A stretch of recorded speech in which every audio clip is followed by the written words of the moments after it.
디모데전서 1장 5절에서 11절 말씀 우리 같이 한 음성으로 읽도록 하겠습니다. 같이 읽습니다. 이 교훈의 목적은 청결한 마음과 선한 양심과 거짓이 없는 믿음에서 나오는 사랑이거늘 사람들이 이에서 벗어나 헛된 말에 빠져 율법의 선생이 되려 하나 자기가 말하는 것이나 자기가 확증하는 것도 깨닫지 못하는도다. 그러나 율법은 사람이 그것을 적법하게만 쓰면 선한 것임을 우리는 아노라. 알 것은 이것이니 율법은 옳은 사람을 위하여 세운 것이 아니요 오직 불법한 자와 복종하지 아니하는 자와 경건하지 아니한 자와 죄인과 거룩하지 아니한 자와 망령된 자와 아버지를 죽이는 자와 어머니를 죽이는 자와 살인하는 자며 음행하는 자와 남색하는 자와 인신매매를 하는 자와 거짓말을 하는 자와 거짓 맹세하는 자와 기타 바른 교훈을 거스르는 자를 위함이니 이 교훈은 내게 맡기신 바 복되신 하나님의 영광의 복음을 따름이니라. 아멘. 할렐루야. 우리 다시 한번 힘차게 할렐루야.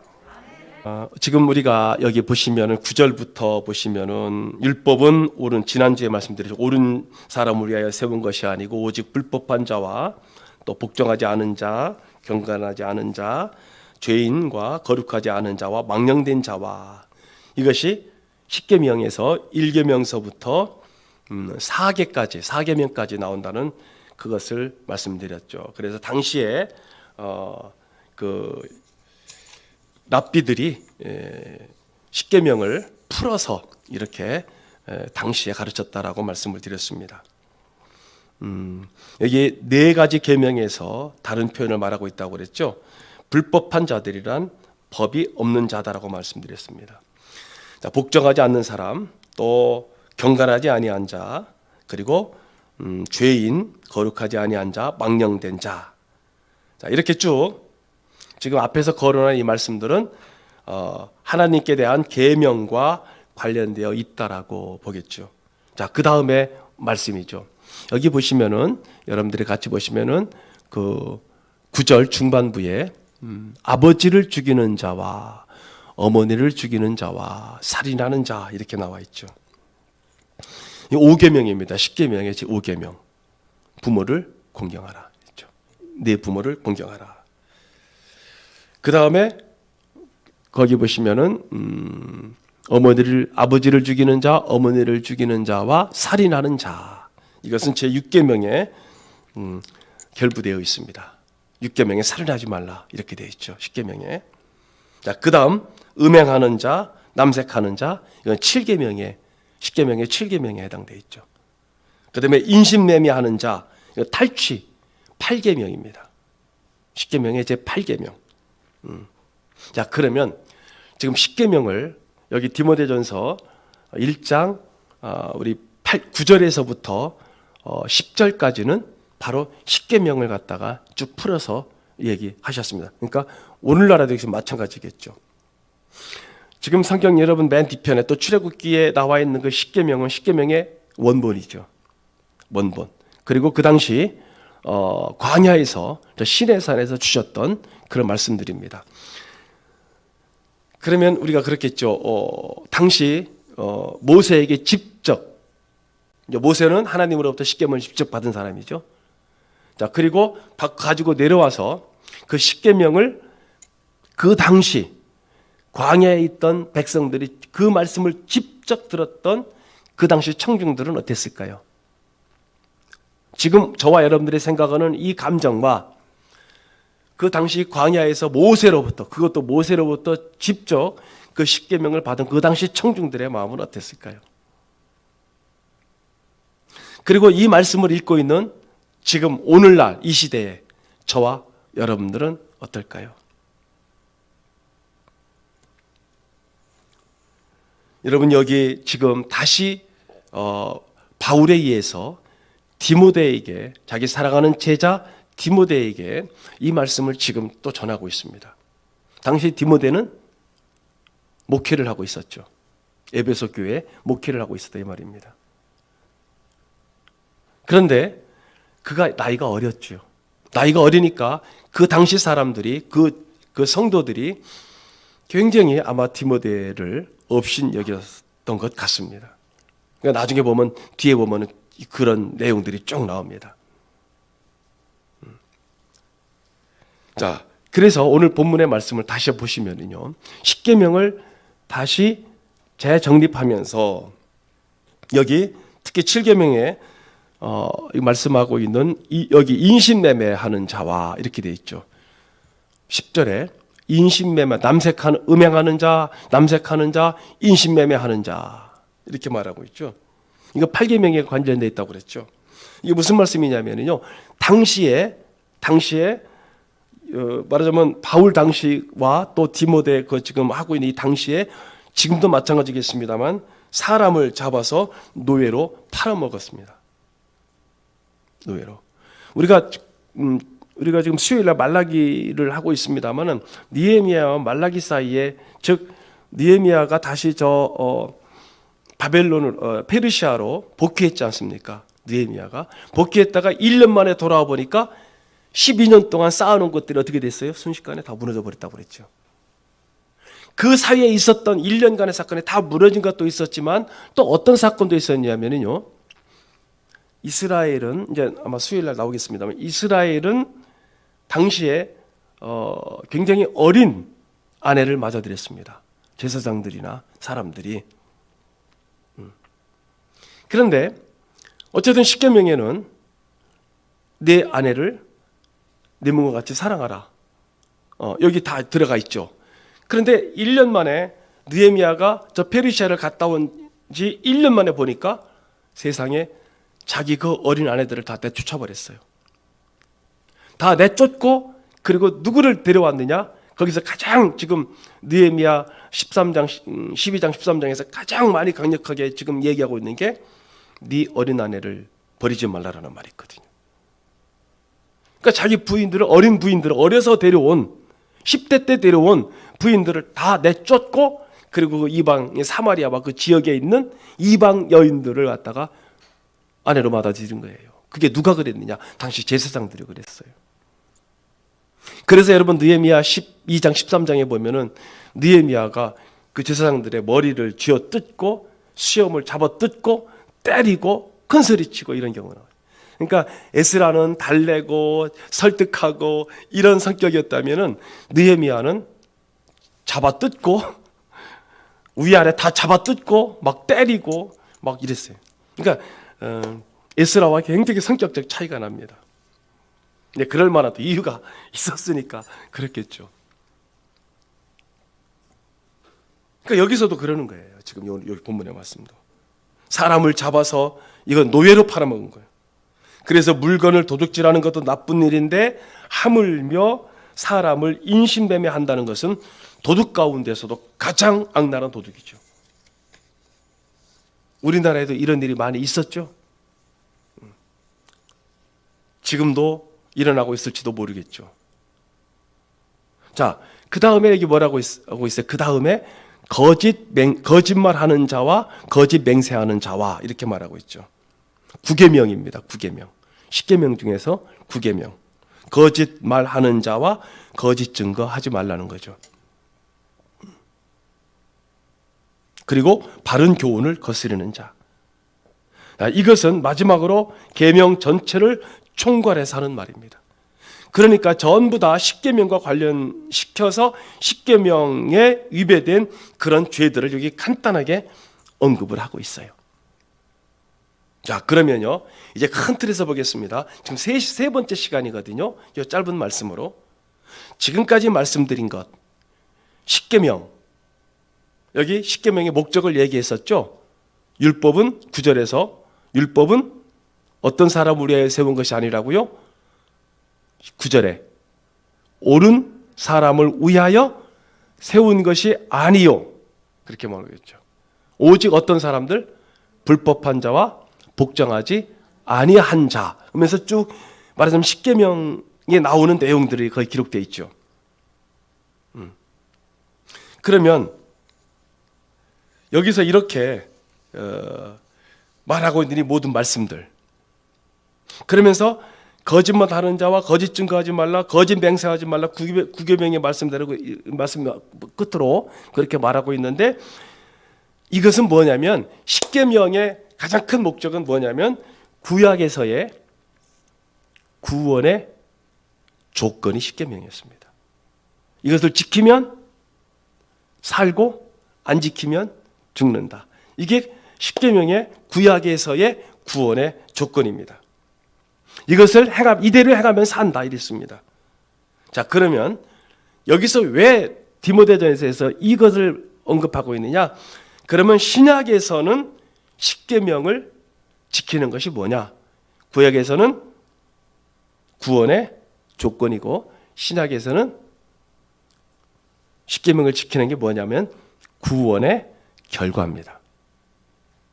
자, 이해가 되세요? 십계명은 구약에서는 구원의 조건이고 신약에서는 결과다. 이게 무슨 얘기냐면 신약에서는 어떤 얘기를 합니까? 그러니까 우리가 첫 시간에 말씀드린 것을 기억하시면 됩니다. 로마서는 오직 믿음으로 구원을 받는데 오직 믿음으로 얘기하고, 야고보서는 뭘 얘기한다고요? 믿음의 행위를 얘기한다고 그랬죠. 이 두 가지. 이게 하나는 말하자면 십계명이고 하나는 그걸로 얻어지는 결과를 큰 틀로 보면 나오고 있거든요. 그러니까 여러분, 자, 신약에서의 이 말씀을 예수님도 그랬고 바울도 그렇고 다 그렇게 얘기를 합니다. 믿음으로 구원받았습니다. 아멘. 믿음으로 구원받았습니다. 그런 다음에 뭘 지키는 거예요? 여기 십계명을 지키는 거예요. 네. 처음에는 이것만 지키라고 그랬어요. 그렇죠? 십계명만 지키라고, 율법만 지키라고 그랬어요. 그러니까 율법을 뭘로 지킵니까? 의무적으로, 의도적으로 합니다. 그러니까 억지로 끌려가는 거죠. 억지로 끌려가니까 얼마나 어렵습니까? 얼마나 힘듭니까? 그런데 지금 신약에서는 어떤 말씀을 하고 있냐면 믿음으로 구원받고 성령 충만하고 은혜 충만하고 말씀 충만하고 말 그대로 충만하니까 그렇게 어렵게 보이던 율법이 어떻게 보이더라는 거예요. 아, 이제 지킬 마음이 생기더라는 뜻입니다. 네. 그렇게 보고 있는 거예요. 여러분, 오늘 여러분들이 이 시간 예배를 드리고 지금 나오는데요. 여러분, 처음에 우리 어린아이들이 그러죠. 학생들이 그러겠네요. 여러분들은 주일날 나오는 것이 주와 같이 길 가는 것 즐거운 일 아닌가. 한 걸음 한 걸음 주 예수와 함께 하면서 룰루랄라하고 할렐루야 하면서 예배당에 나올 수 있는데, 어린아이들 한번 보세요. 그 아이들이 어떤 구원의 기쁨, 감사 이런 걸 못 느끼지 않습니까? 그냥 아버지가 현금 주고서는 부모님이 현금 주고 너 이놈아 교회 가 하면서 막 그냥 밀어붙이니까 와서 앉아있는 시간이 얼마나 어렵습니까? 우리 성도님들도 그렇죠. 말씀이 이해가 안 되고 힘들고 어려우면 여기 와서 앉아서 얼마나 어렵습니까? 앉아있는 자체가. 그런데 말씀이 이해가 되고 말씀이 깨달아지고 찬송이 눈에 들어오면서 그 찬송이 내게 은혜가 되고 하면 어때요? 예배가 살아있죠. 각자 예배가 살아있어요. 찬송 한 절을 불러도요 살아있습니다. 그 말씀에 확신이 있습니다. 그리고 가정에 가서 집에 가서 자신감이 생겨요. 내가 믿음으로 살아갈, 말씀을 의지해서 살아갈 자신감이 생기는 겁니다. 근데 그게 안 되면 어때요? 그게 안 되면 여기서 나가자마자 다 잊어버려요. 말씀 다 잊어버립니다. 주보 안 보면 지난주에 어떤 말씀, 어떤 본문을 했던가 다 잊어버립니다. 이렇게 계명을 지키는 것이 그 다음부터는 어떻게 되느냐면 믿음으로 보호해주고 우리의 믿음을 빛을 발하게 하는 게 십계명이다 이 말입니다. 그 다음부터는.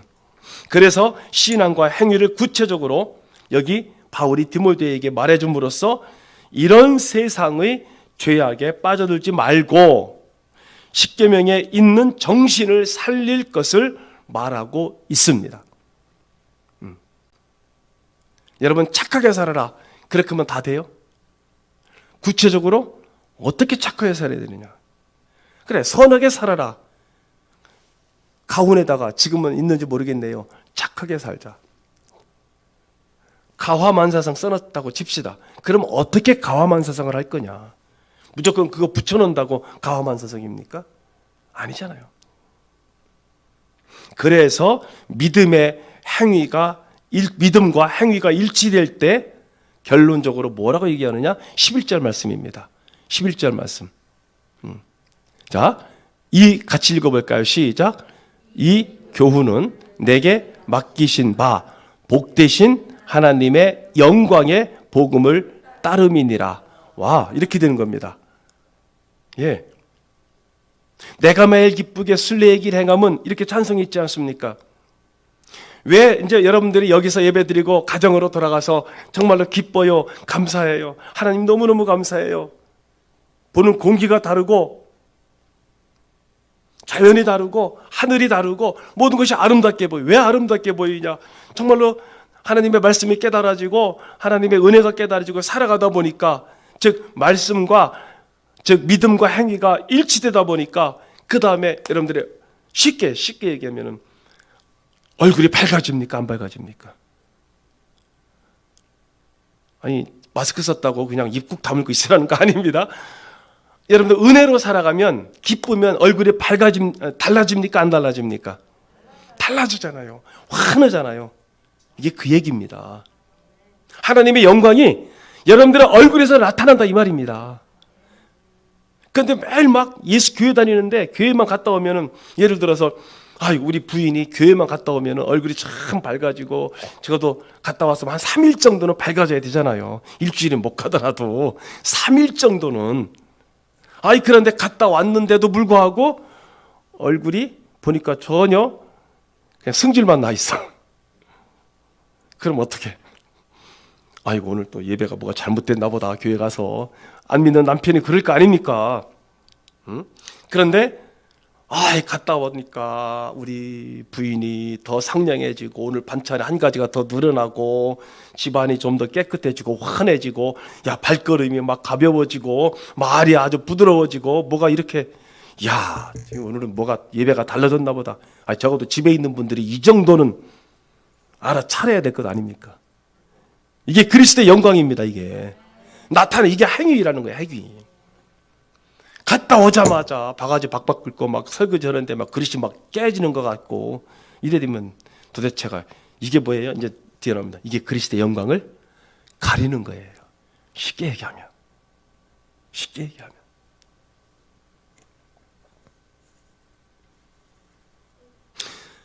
그래서 믿음의 행위가 일치될 때 이 교훈은 내게 맡기신 바 복되신 하나님의 영광의 복음을 따른다. 결론을 이렇게 내리고 있습니다.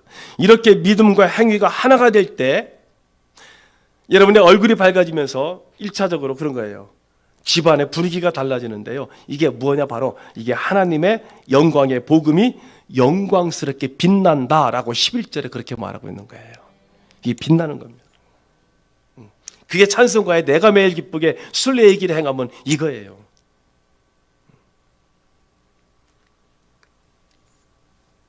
복음은 여러분 이 복음은 원래 영광스러운 거예요. 영광, 거룩한 빛 이럽니다. 여러분 예수 그리스도의 복음 하나님의 말씀이라는 것은 영광스러운 거예요. 그래서 여러분 스데반 집사가 사도행전에서 보면은 유대인들에 의해서 예수 믿는다는 것 때문에 복음 전하다가 구약부터 쫙 정말로 대설교를 한 장 동안 기가 막히게 하지 않습니까? 그런 은혜를 받아야 돼요, 사람들이. 그런데 막 유대인들이 어떻게 된 거예요? 듣기 싫다고 귀를 막고 돌을 들어서 스데반을 돌로 쳐 죽였죠. 자, 그런데 스데반의 얼굴이 어떻다고 그랬어요? 해같이 빛났다고 그랬어요. 왜요? 그 순간에 뭘 봤어요? 부활해서 승천하신 영광의 그리스도를 보신 거예요. 자기가 앞으로 가야 할 영원한 곳, 그곳에 서 계신 예수 그리스도를 보신 거예요. 그래서 해같이 빛나더라. 그리고 그 다음에 뭐라 하겠습니까? 그렇게 되니까요, 자기를 돌로 치는 사람들을 위해서 저주하고 막 욕설을 퍼부은 게 아니라 하나님, 저들의 죄를 용서하여 주십시오. 누구처럼? 예수님처럼. 여러분, 복음이라고 하는 것은 내가 잘못하면 빛이 가리워지고, 내가 잘못하면 욕되게 되고요, 내가 잘못하면은요 세상에 짓밟힐 수가 있습니다. 오늘날 많은 사람들이 기독교를, 여러분 인터넷상에서 개독교라고 얘기를 하죠. 지난주에 그런 우리 먼저 면장님이 오셨어요.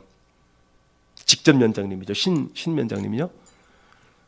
여기 다육이 때문에 다육이 키우려고 흙을 팔아 오셨더라고요.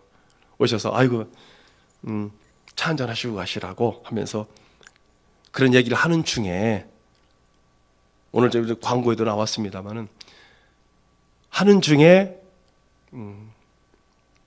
이런 얘기를 한 거예요. 요즘 자기가 면장으로 있으면서 관내의 교회들이 정말 욕을 많이 먹더라. 그래서 내가 장로지만 장로로서 이렇게 드러낼 수 없었다. 목사님들을 초청하고 싶고 그들과 대화하고 싶었는데 워낙 코로나 때문에 욕을 많이 먹으니까, 진짜 욕 먹을 이유도 없는데 욕을 많이 먹으니까 그렇게 말씀하시더라고요. 그러면서 그 대화를 나누다가 이상하게 선한 일 하는데, 착한 일 하는 데는 언론이, 코로나 상황에서 모여서 선한 일 할 때는 언론이 거기다가 말하자면 안티를 안 하더래요. 그러니까 막 조롱을 안 하고 비판을 하지 않더라는 겁니다. 그래서 우리 관내에, 충주 전체에 있지만 우리 관내에도 향기누리 뭐죠, 그죠? 그 봉사단체, 그걸 이끌고 계신 분이 아마 천주교 성도인가 봐요. 그분이 코로나 상황에서도 여기 한 30명 정도가 되는 것 같은데 더 했대요. 봉사활동을 더 했더니 거기다는 더 좋은 말, 더 선한 말, 더 아름다운 말로 부각이 확 되고, 그래서 자기가 느꼈다는 거예요. 목사님께서 이 교회가 언더에서 숨어서 여러 가지 일들을 많이 하는 걸 알고 있습니다만은 이제는 드러내야 될 때입니다. 드러내셔도 됩니다. 드러내야 기독교가 욕을 덜 먹습니다. 지금 상황에서 기독교가, 여러분, 복음이 욕을 먹는 거는요 순전히 우리 탓입니다. 우리 행실이. 그 영광스러운 복음이 내가 잘못하면, 내 행동이 잘못됨으로 인해서 빛을 가리고 욕을 먹고 예수 그리스도를 오히려 복음의 문을 막아버리는 그런 일들이 벌어진다는 겁니다. 여러분, 하나님의 영어로우신 복음의 본체는 원래 영광스러운 복음입니다.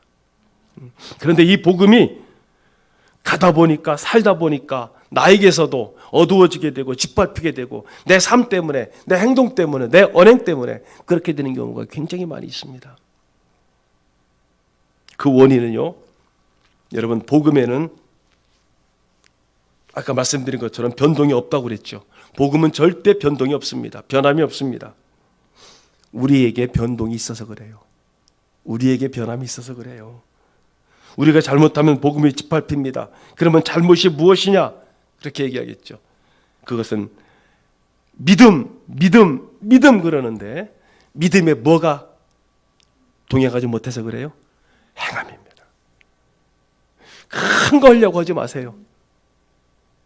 큰 믿음 달라고 여러분 기도하시죠. 가끔 작은 것부터 하세요. 작은 것부터 하다 보면은 큰 믿음이 나도 모르는 사이에 됩니다. 작은 것부터 하다 보니까 어느덧 커져 있습니다. 어느덧. 사랑하는 성도 여러분, 우리의 신앙이 행위를 동반하지 못할 때 이렇게 나 때문에 영광스러운 복음이 빛을 가리워지는 겁니다. 그러나 우리의 생활이 신앙과 하나가 되어 아름답게 될 때 복음의 영광스러운 본 모습이 드러나게 될 겁니다. 여러분들의 가정에 변화가 생길 겁니다. 우리 이웃에 변화가 생길 겁니다.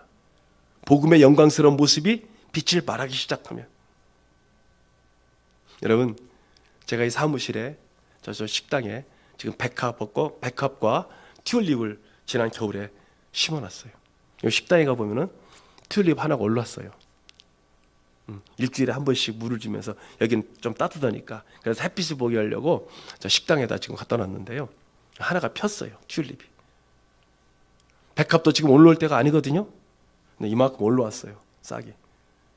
언제 필라는지. 그런데요, 아무것도 안 보이던 데서 온도를 어느 정도 맞춰주고 가끔 물을 뿌려주고 그러다 보니까 요만한 걸로, 제가 백합에 보면 조그만한 이 씨앗들이 있죠. 옆에 눈 같은 거.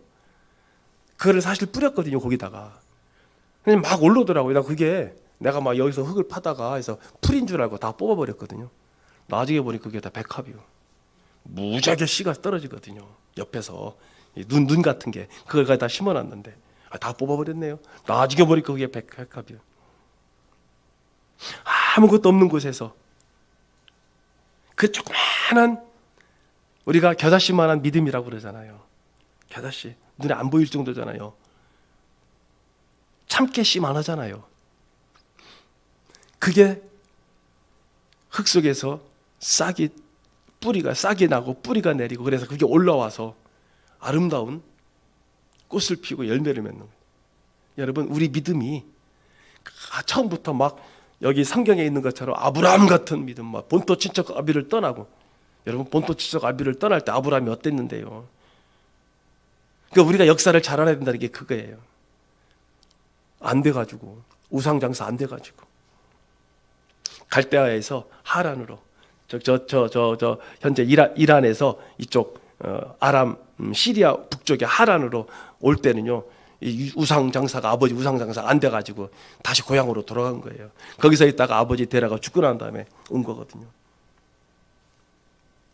그 아브라함이 우리가 믿음의 조상이라고 그러잖아요. 그러면 믿음의 조상이 자기 마누라 하나 지키지 못해가지고서는 내 누이라고 2번씩이나 사기칩니까? 그런데요, 그런 실패가 반복되고, 그래서 실패를 되돌아보고 그렇게 하다가 보니까요, 뭐가 생긴 거예요? 하나님의 말씀을 따라갈 믿음이라는 게 생기게 된 겁니다. 처음부터 이게 믿음이야 하고서는 막 우리는 생각하기에 창세기 12장 1절부터 아브라함은 본토 지척 아비 집을 떠나 내가 지시할 땅으로 막 이렇게 갔다고 이랬잖아요. 우린 거기부터 출발합니다. 그런데 그게 아니에요. 수많은 실패와 넘어짐과 좌절과 고통 속에서 오죽했으면 자기 마누라를 갖다가 지키지도 못하고 이런 내 누이라고 해서 실제로 뺏겼었지 않습니까? 근데 하나님이 갖다가 다시 데려다 놓고, 뺏기지 않게 하나님이 데려다 놓고, 그게 그 실수와 그 좌절이 이것이 반복이 되고 되돌아보고 그러다 보니까 어느덧 믿음이, 조그마한 믿음이 싹이 튼 거예요. 싹이 터서 나중에는 그게 아브라함 최고의 믿음의 행위가 뭐였어요? 자기 아들 이삭을 모리아산에서 제물로 바쳐진 행위까지 나간 것 아닙니까? 그런 겁니다. 사랑하는 성도 여러분, 우리가 이 시골에서 신앙생활하는데, 아이고 오늘 또 그냥 일주일 가서다가 한번 예배 드리면 일주일 버티는 거야, 이 정도가 아니라, 처음에는 그럴지라도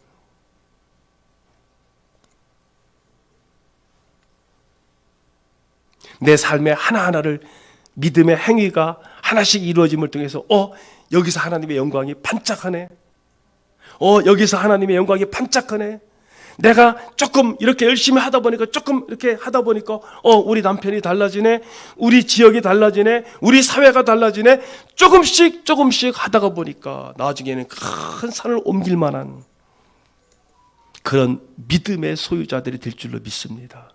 그런 교회가 될 줄로 믿습니다. 어찌 보면 우리가 지금 하고 이제 4월달부터 할 그 일들은 가장 처음 시작하는 이제 자그마한 일에 불과하게 될 것입니다. 이 일을 통해서 저는 그렇게 지금 기도하고 있는 거예요. 하나님, 우리 동양면에 기독교가 그리스도가 살아 역사하는 이 일이 되게 하기를 원합니다. 이 시초가요. 이 시초가. 여러분 성경 가운데서 하나님의 영광에 빛난 순간들을 많이 봅니다. 그 처음부터가 뭡니까? 하나님께서 창세기 1장에서 하나님께서 세상에 처음에 뭐라고 했습니까? 빛이 있으라 했더니요, 그 빛이 비췄습니다. 영광의 빛입니다. 모세가 시내산에서 내려오는데 율법을 받아가지고 하나님의 말씀을 받아가지고 내려왔는데요, 그 얼굴이 어떻게 됐다고 그랬어요? 해같이 빛났는데 사람들이 쳐다보지 못할 정도로 돼서 수건을 가렸다고 그랬죠. 하나님이 함께 하실 때요.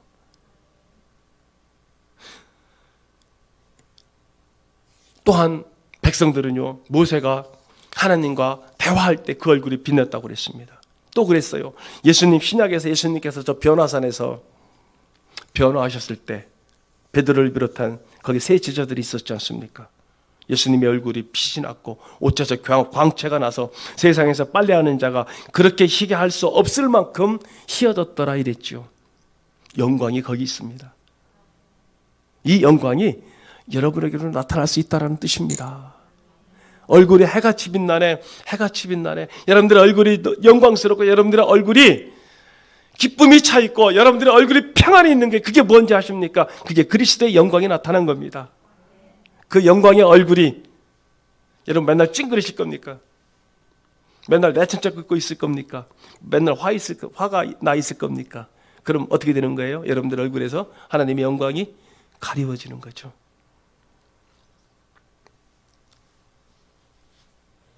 예수님께서 십자가에 달려 돌아가셨습니다. 그리고 부활했습니다.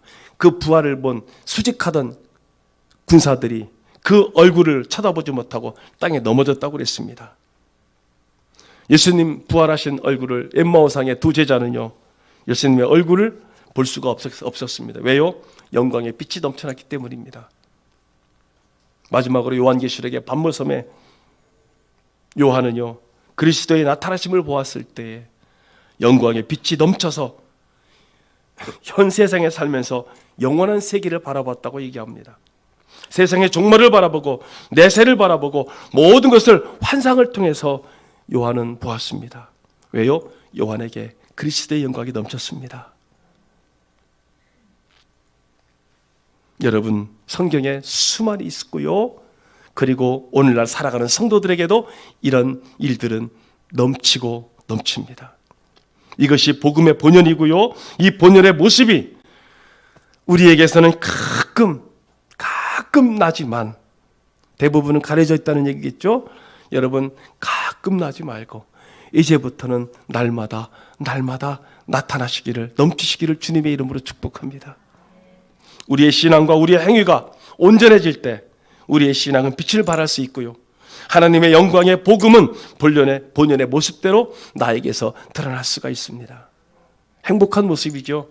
여러분, 복된 모습이죠. 예. 돈이 많았을 때 행복한 모습이 나올까요?